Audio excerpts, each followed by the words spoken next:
Aujourd'hui, nous allons voir s'il y a une corrélation génétique entre les hauts potentiels et les pervers narcissiques.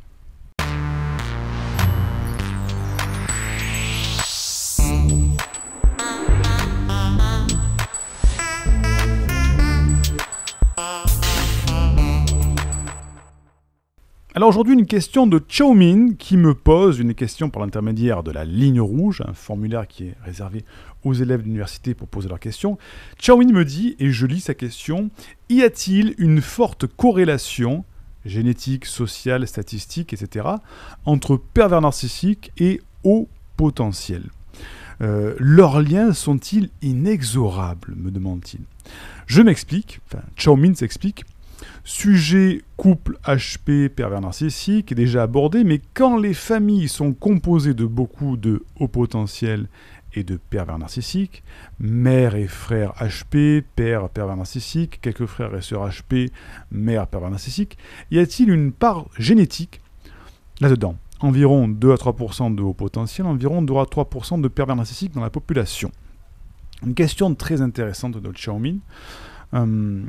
Et je vais y répondre pour t'apporter des informations qui pourraient t'aider. Il est vrai que lorsqu'on parle de haut potentiel, de personnes au potentiel, on parle de pervers narcissiques. Alors je ne reviendrai pas sur la définition des deux, tu la trouveras sur la chaîne, il y a beaucoup de sujets sur les pervers narcissiques et sur les hauts potentiels.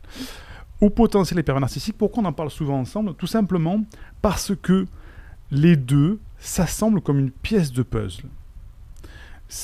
Alors, ça semble de manière destructrice, hein, je parle comme une pièce de puzzle, c'est pas comme un beau puzzle, c'est un puzzle qui va se détruire. Pourquoi il y a toujours cette corrélation entre pervers narcissique et haut potentiel? C'est très simple, il n'y a pas de part de génétique du tout là-dedans. Une part de génétique pour le haut potentiel, mais pas dans le fait que dans une famille, il y ait des hauts potentiels et des pervers narcissiques. Pourquoi il y a des pervers narcissiques et des hauts potentiels? Et on en parle tout le temps ensemble pour une simple et bonne raison. Le pervers narcissique est un prédateur. Le haut potentiel est la proie par excellence du pervers narcissique. Donc ce qui fait que, qu'est-ce qui se passe? Si on va dans la savane comme ça, et qu'on cherche le plus grand des prédateurs, alors on va prendre des images assez basiques, hein, on va dire, voilà, tiens, il y a le lion dans la savane, quelle va être la victime idéale pour le lion? Ça va être la gazelle. Alors j'en sais rien de manière... au niveau animalier, je sais pas, mais bon, je prends des images. Le lion, et ça va être la gazelle, parce que le lion mange des gazelles. Et à chaque fois qu'on va parler de lion et de nourriture, moi le premier, je vais dire, le lion mange des gazelles. Et puis la gazelle se fait manger par le lion. Ah, on va dire, mais c'est bizarre ça. Est-ce qu'il n'y a pas une corrélation génétique entre les gazelles et les lions, parce qu'on en parle tout le temps ensemble et qu'on les voit tout le temps ensemble? Non, il n'y a pas de corrélation génétique. C'est tout simplement parce que pour le lion, c'est beaucoup plus facile de manger des gazelles, et que les gazelles se font tout le temps bouffer par des lions. Donc, dans un potentiel avec un pervers narcissique, c'est pareil. Le haut potentiel, c'est les gazelles, et le pervers narcissique, c'est le lion.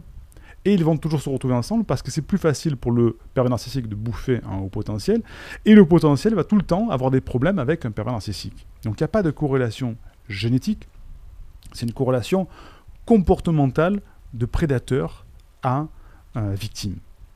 Pourquoi? Attends, j'ai expliqué le pourquoi. Parce qu'un haut potentiel, étant une personne différente, qui a un certain mal-être au fond de lui parce qu'il a du mal à s'intégrer, du mal à communiquer et se faire comprendre, pas pour tous, mais en tout cas pour la majorité, quand ce haut potentiel trouve une personne qui va l'écouter, qui va prêter attention, qui va même lui dire qu'il est intelligent, qu'il est bien, qu'il est beau, qu'il est belle, qu'il a plein de points positifs, le haut potentiel va dire « Enfin, quelqu'un qui m'écoute et qui m'apprécie à ma juste valeur. » Mais, dans beaucoup de cas, je ne dis pas dans tous les cas, dans beaucoup de cas, cette personne qui va prêter attention, c'est pas une personne normale, ça va être un pervers narcissique qui a reniflé la victime chez le haut potentiel. Parce qu'un pervers narcissique, lui, il va tel un prédateur quand il cherche une victime dans la rue, dans ses connaissances, tout ça, il va chercher ceux qui ont des failles. Il ne va pas chercher la victime compliquée, avec laquelle il va falloir se battre, qui est forte. Non, il va dire, tiens, oulala, parmi ce troupeau d'éléphants, il y a une petite gazelle fébrile derrière là-bas. Il y a une petite faiblesse. Une faiblesse narcissique, il y a une faiblesse d'un manque d'estime de soi, il y a une faiblesse d'imposture, syndrome de l'imposture. Tiens, ça va être elle ma cible. Et de manière générale, dans notre cas en tout cas, c'est le haut potentiel. Et donc le pervers narcissique arrive à dire ben oui, tu es intéressante, mais personne ne se rend compte que tu es intelligente, mais pourtant moi je le sais, etc. Et on rentre dans la manipulation perverse du pervers narcissique qui va faire miroiter, mentir, manipuler le haut potentiel et ensuite le détruire. Donc il n'y a pas vraiment de relation génétique, c'est tout simplement une relation de facilité, une relation sociale, dans le fait que le pervers narcissique repère dans une pièce, dans la rue, dans un contexte familial, dans un contexte professionnel, la proie, plus facile, et il va s'attaquer dessus. Et le haut potentiel qui a besoin d'être écouté, et le pervers narcissique qui a besoin de bouffer la gazelle, vont souvent se retrouver ensemble. Et c'est souvent le haut potentiel qui se laisse avoir, parce qu'enfin, quelqu'un qui l'écoute et qui l'estime à sa juste valeur. Alors qu'en fait, la relation est biaisée. Donc il n'y a pas de relation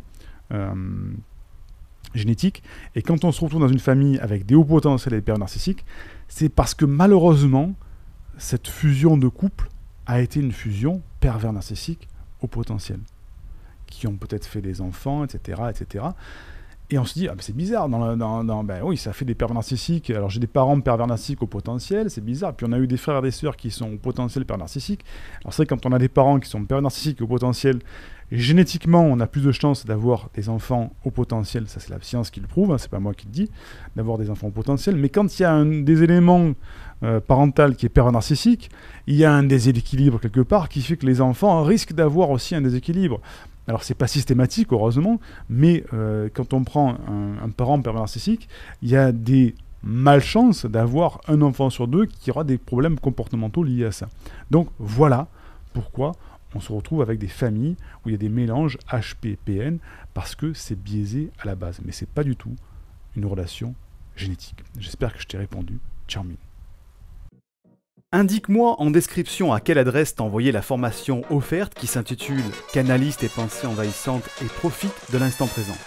Et surtout, partage cette vidéo à une personne de ton entourage que ça pourrait aider. Et n'oublie pas, comme le disait Einstein, la folie c'est de faire toujours la même chose et de s'attendre à un résultat différent. Si tu veux t'épanouir avec ta douance, c'est le moment d'utiliser le bon mode d'emploi, celui qui fonctionne avec toi, et de changer pour faire de cette terre un monde meilleur.